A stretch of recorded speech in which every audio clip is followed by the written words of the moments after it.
Further down the digestive tract, there can be an imbalance in the bacteria in the small intestine, a syndrome called SIBO, small intestinal bacterial overgrowth, SIBO.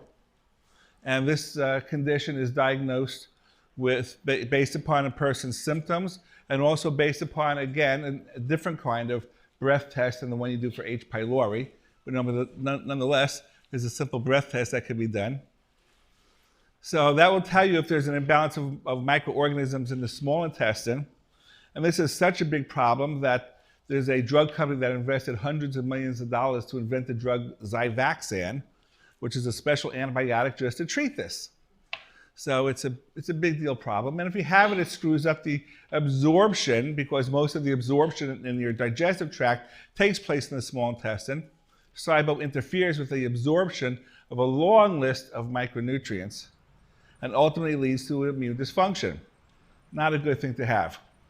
Further down in the digestive tract, we come to the large intestine, and there's lots of things that can happen there. Irritable bowel syndrome, irritable bowel disease, Crohn's disease, on and on and on.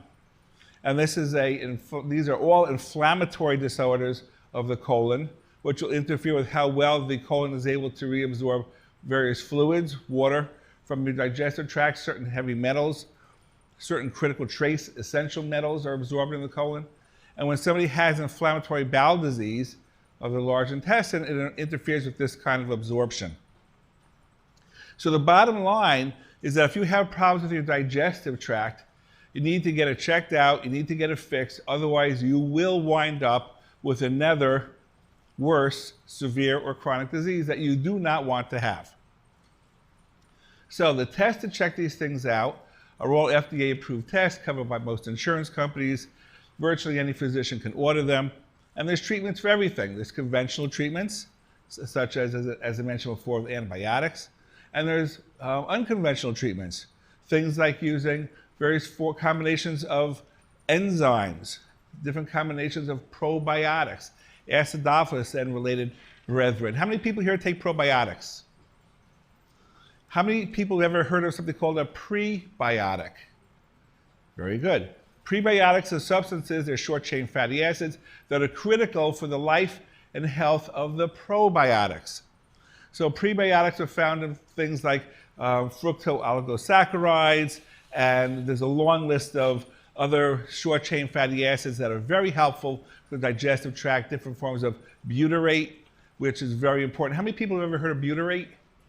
Butyrate is a prebiotic. Butyrate also has a long list of anti-carcinogenic activities, and it's a prebiotic that supports the activity of the microorganisms that we need in our digestive tract.